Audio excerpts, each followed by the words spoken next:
This is our specific video on how to thread and how to set up machine number 5 in our fleet of older Kenmores. That's this machine right here.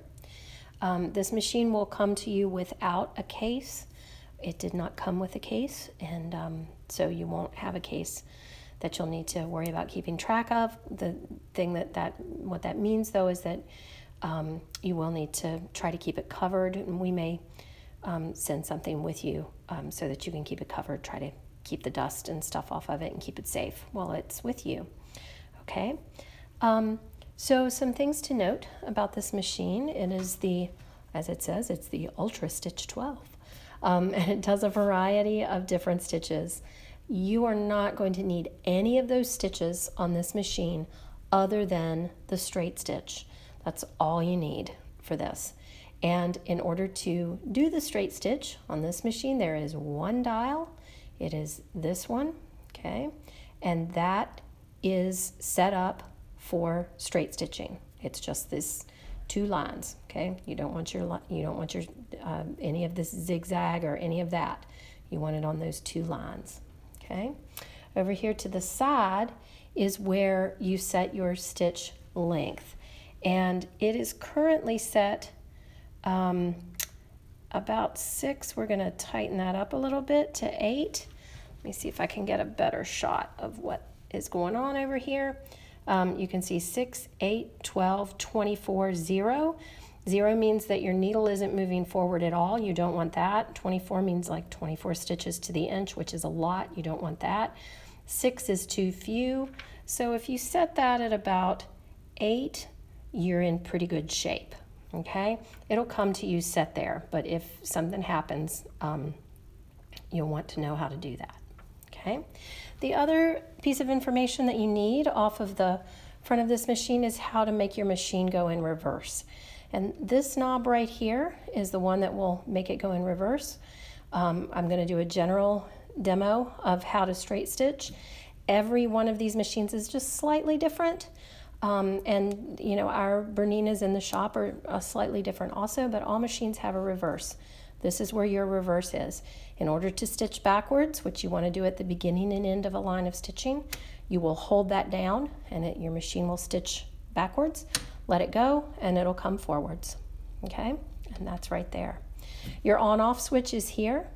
You turn it off, turn it back on again. Okay? And that's it.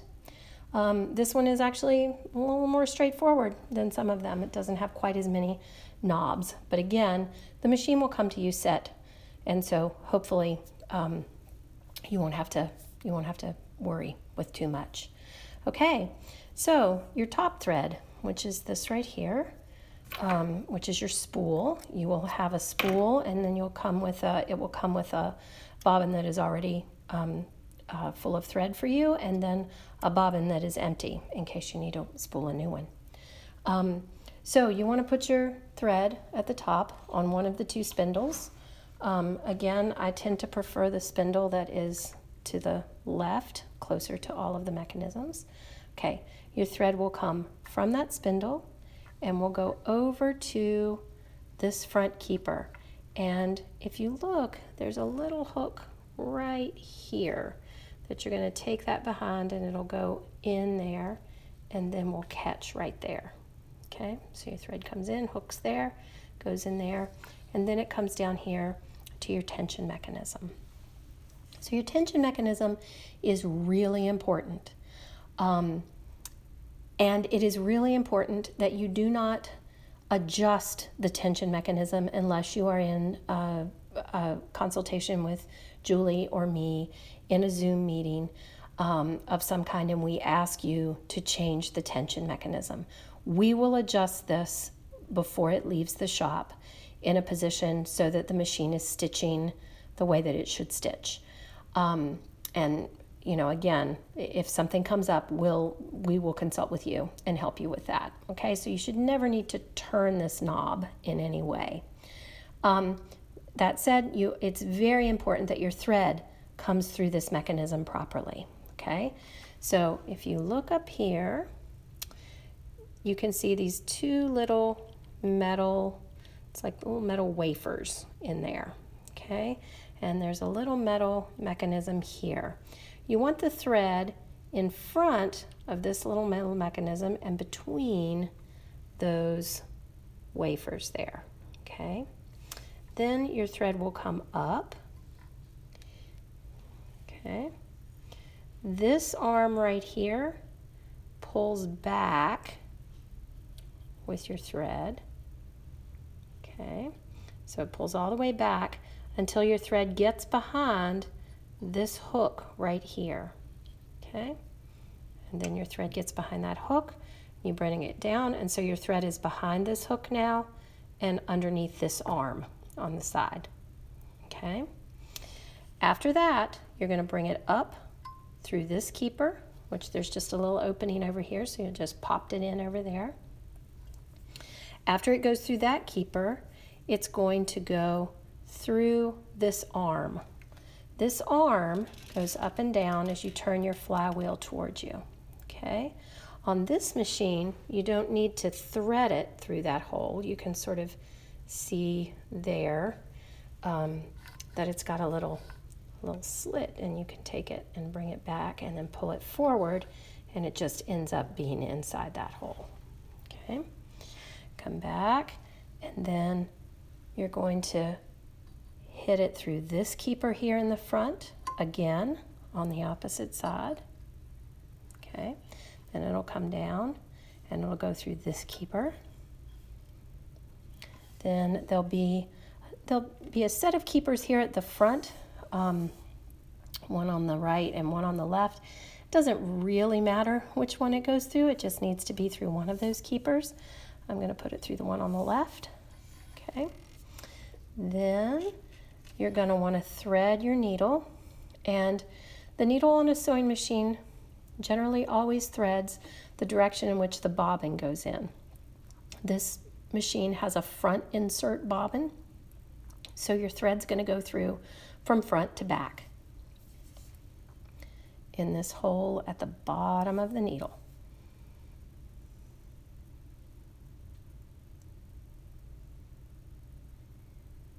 Sometimes you need to cut your thread again to make sure that it's got a sharp enough end to go through, but that went on through. Then grab it and pull it on through, and then your top threading is done, okay? So take a look at this up here again. It goes from this spindle over, it goes through this mechanism, or this keeper right there, behind, comes down through this keeper, comes down, goes through your tension mechanism, up, make sure it goes through that hook, behind that arm, and then in that keeper. Then it's going to catch into this arm up here, okay? Come down, go through this keeper, then there's a keeper at the front, another keeper at the front, and then through your needle, okay? All right, let's take a look at the bobbin casing on this. This machine is made to be portable, and so it has, this piece is removable, okay? So that you can either have a large flat surface for sewing, or you can have what's known as a free arm, which is convenient if you're sewing different things. So you have this little door underneath there that opens up, and your bobbin casing is right here, okay? This gives us a pretty good view of your bobbin casing. You can see this little arm right here. Grab that, lift it up, and then that'll pull your bobbin casing right out, okay? Take your bobbin, which is this, and make sure that your thread is spooling off of it going to the right. Then drop your bobbin into the casing,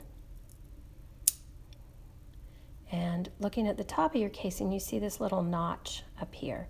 Catch your thread underneath that notch, and then bring your thread underneath this piece of metal until it comes out and clicks in over to this opening over here, okay? So then it's sort of spooling out of your bobbin casing to the left, like that, okay? This is sort of your tension mechanism inside your bobbin casing, okay? Now you want to put this back inside the machine, So hold it so that your arm goes up. It's hard to see, but there's a little notch up at the top up there. If you can see that little notch right there, okay? That lines up with this arm. Okay, so you take your bobbin casing and pop it in until your arm goes up into that notch, and then you get a good click. Make sure it's not spinning and you're not in there nice and seated. Okay, drop that back down. Now you want to hold on to your top thread. I usually do that with my left hand so that my right hand is free to move my flywheel. I'm going to turn my flywheel toward me like this so that my needle goes down.